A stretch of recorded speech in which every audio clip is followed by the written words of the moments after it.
Sanjiv Bhasin joins in on the show. Let's talk about how the trading day ahead is going to look like. Sanjiv, hi, good morning.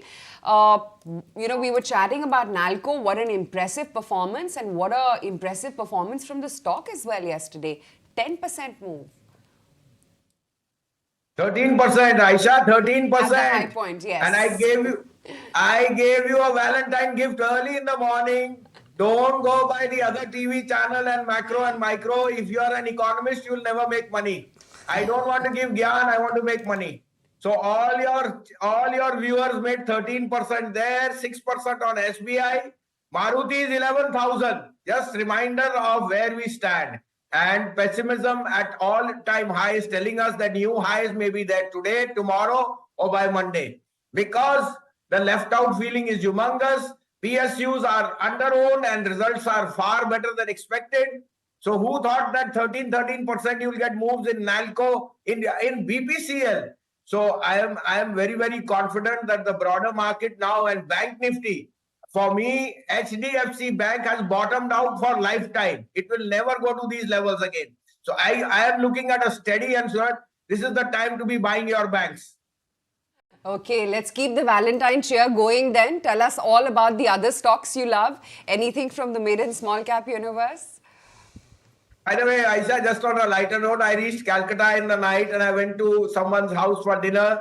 It was Valentine all over on Park Street. It reminiscence of old times, but you cannot believe how Calcutta is the city of joy because everyone enjoys.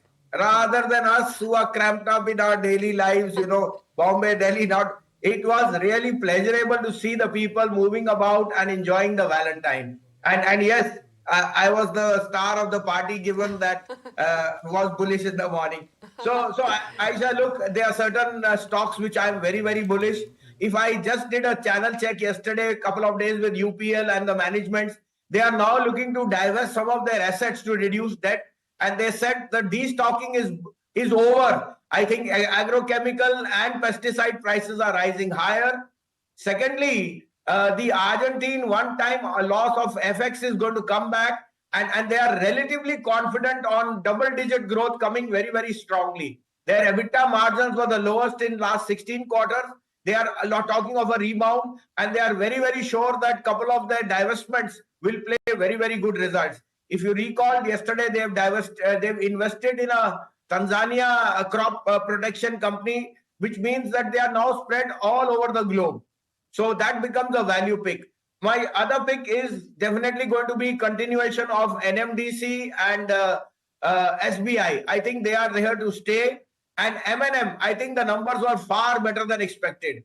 On the mid caps, I am very, very bullish on India Bull Real Estate. As I gave you the thesis of it, you cannot have the largest real estate player or one of the largest, which has excellent land banks, trade at 7,000 market cap. The embassy takeover will be a huge upside for this stock, and I think this can be re-rated for a doubler in the next 1 year.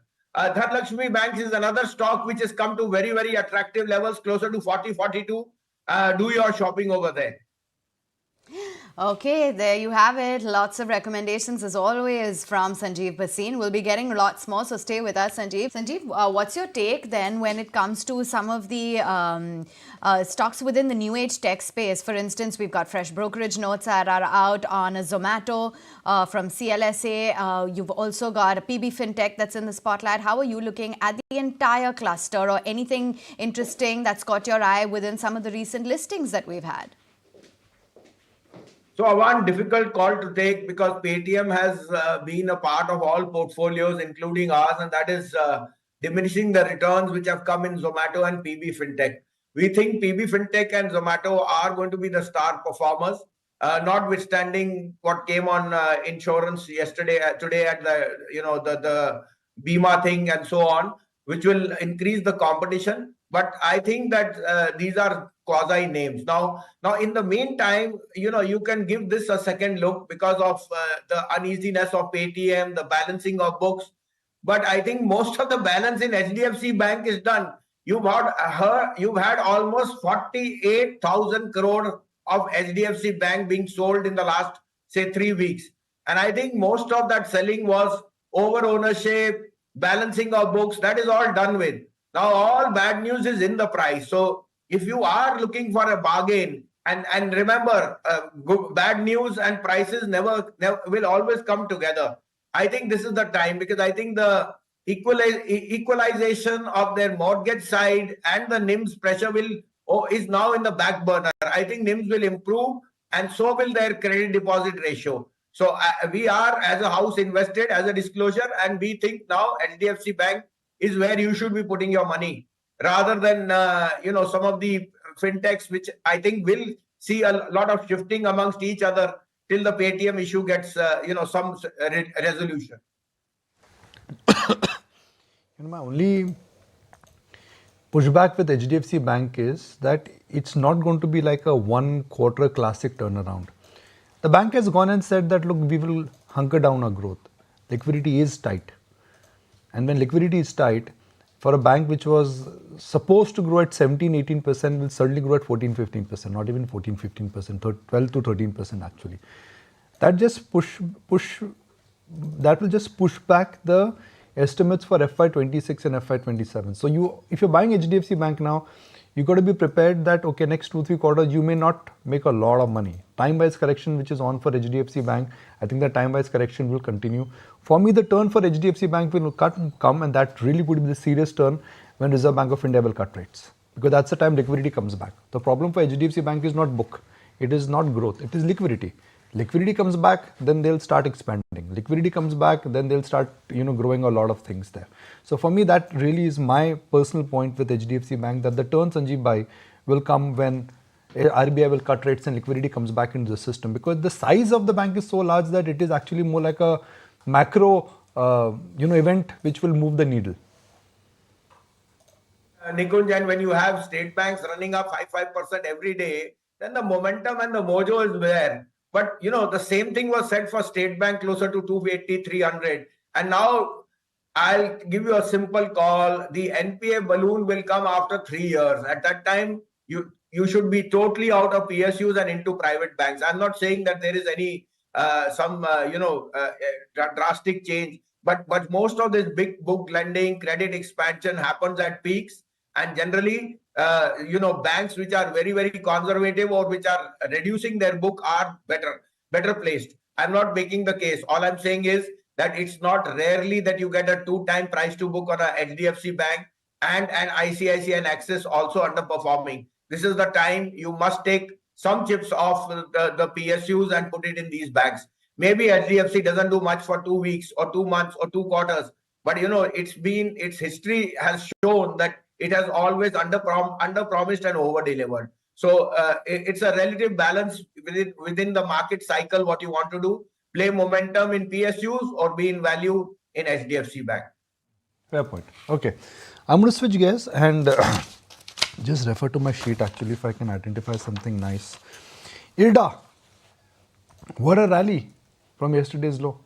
This is like one of those darling stocks, Sanjiv Bhasin. Everybody has a view on IRDA. And yesterday's recovery was quite exciting actually.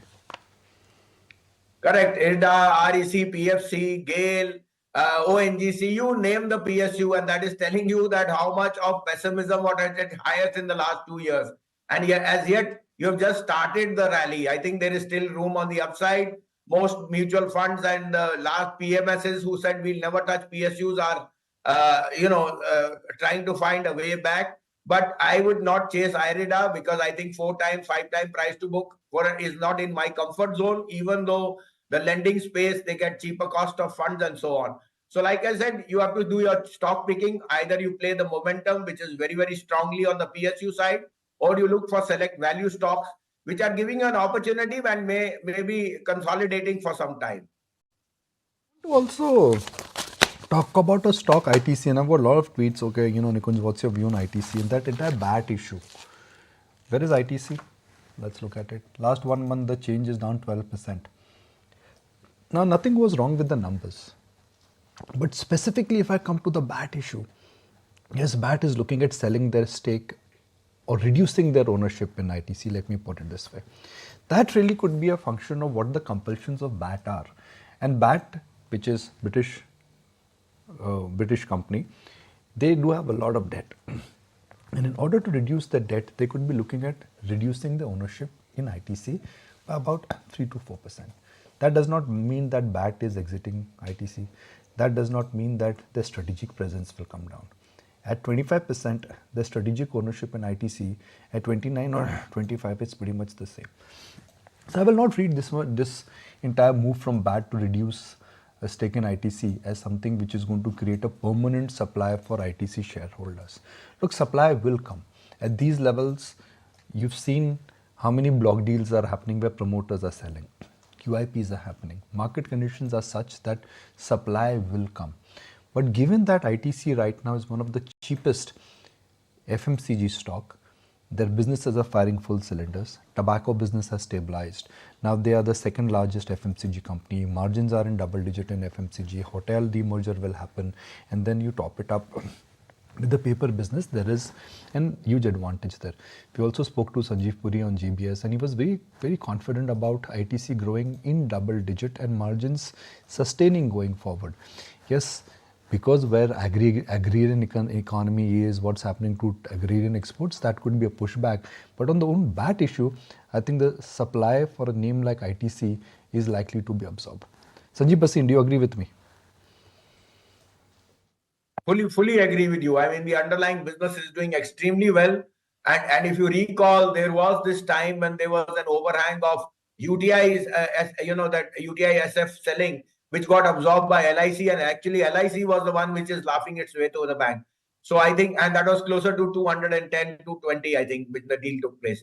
I again reiterate, I think at 405, 410, ITC is an extremely attractive stock, given that rural incomes will start to bounce back and the underlying ownership now in this seasonal factors are very, very positive. Plus their hotel business is doing extremely well and all the other parameters are working in sync. So I would definitely like advocate a buy on ITC, and I think the overhang of the BAT stock selling will get easily absorbed by smart investors. I was thinking of you this morning when reading a brokerage note which actually says that the market is extremely expensive. There is only greed on the street, no signs of fear. You are someone who always say that you got to take the market the way it is, not the way you would like it to be. Otherwise, you'll be sitting right on the side. How are you feeling looking at the market right now? Thank God it's Friday, but went to 21,200, came back to almost 22,000.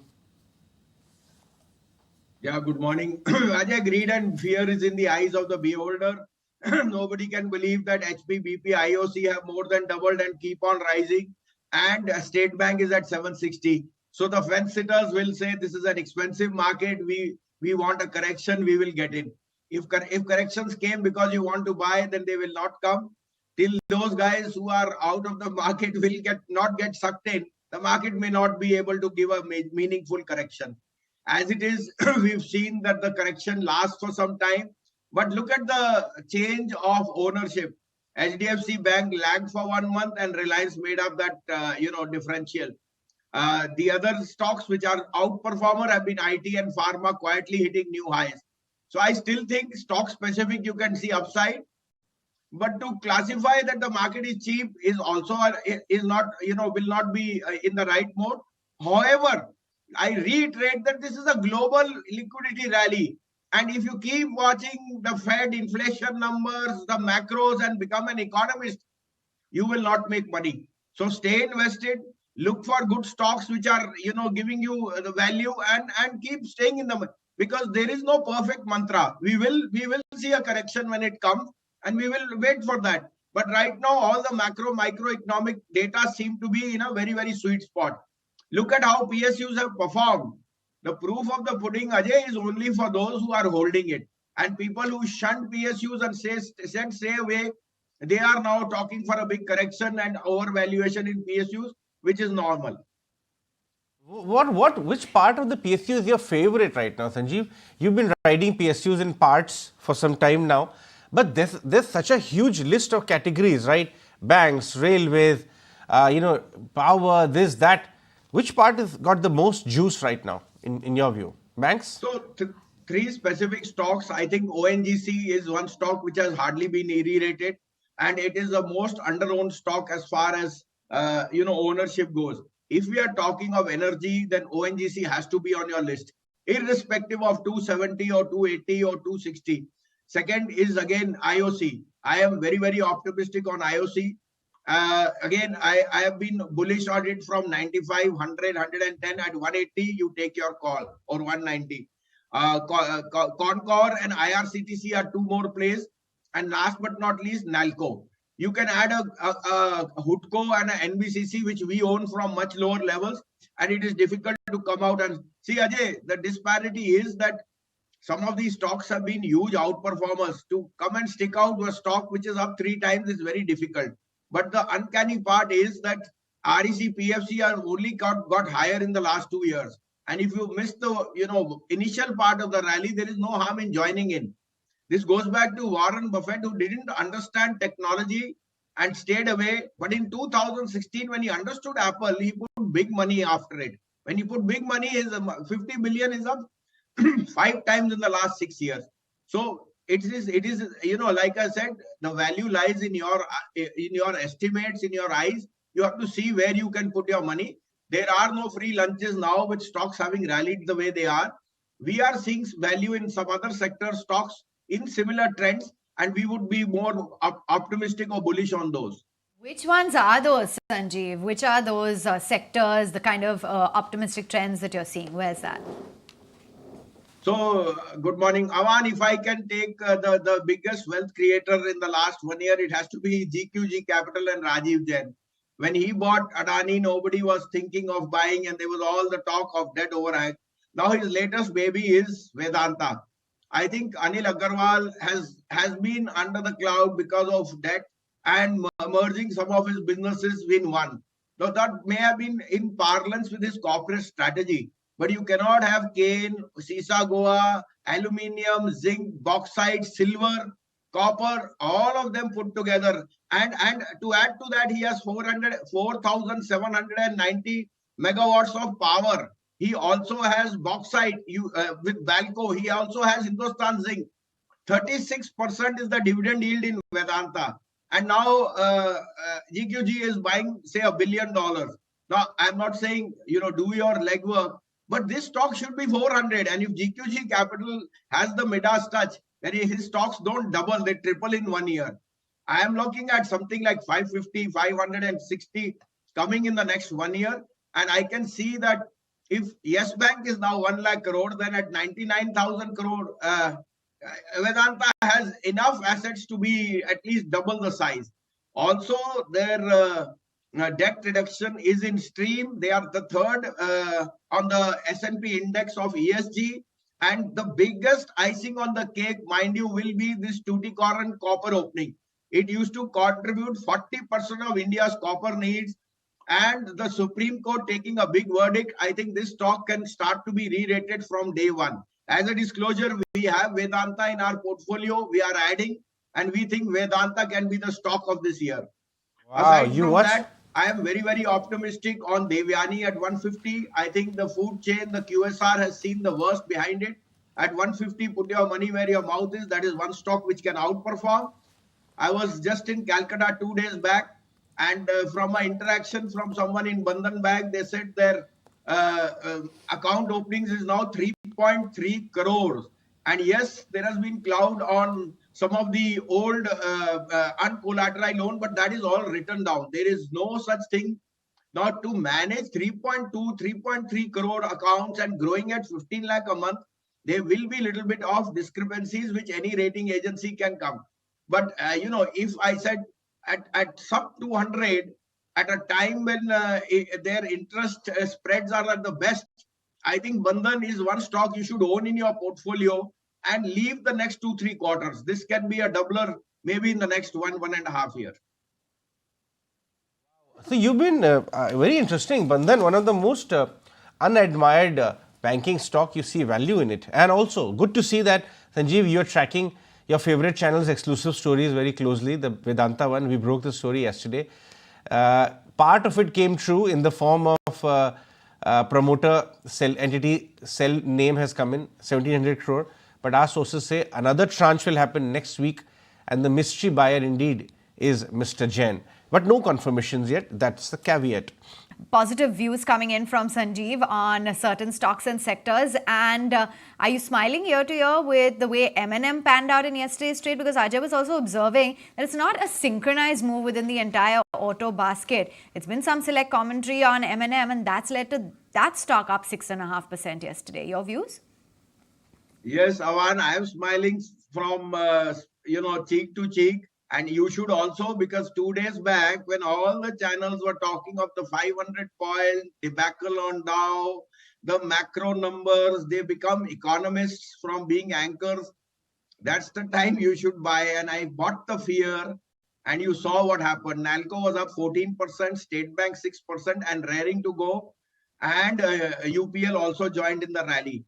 M&M numbers were a beat by far. Now, you know that the tractor division has been underperforming, but the SUV market is roaring.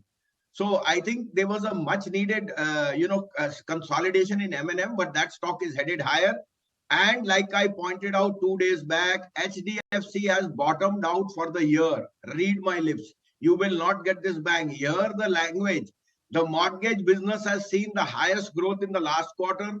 There has been equalization of the merger, and I think HDFC now becomes the best buy to be in your portfolio. Yes, it may underperform for a quarter or so because of the over ownership, and every dumb foreign portfolio investor and Indian mutual fund having most of his eggs there, they have let go of that. Now is the time to put your money where your mouth is. So M&M and HDFC Bank are two stocks which will power your way to create wealth. Slow but sure, but you are in pedigree names.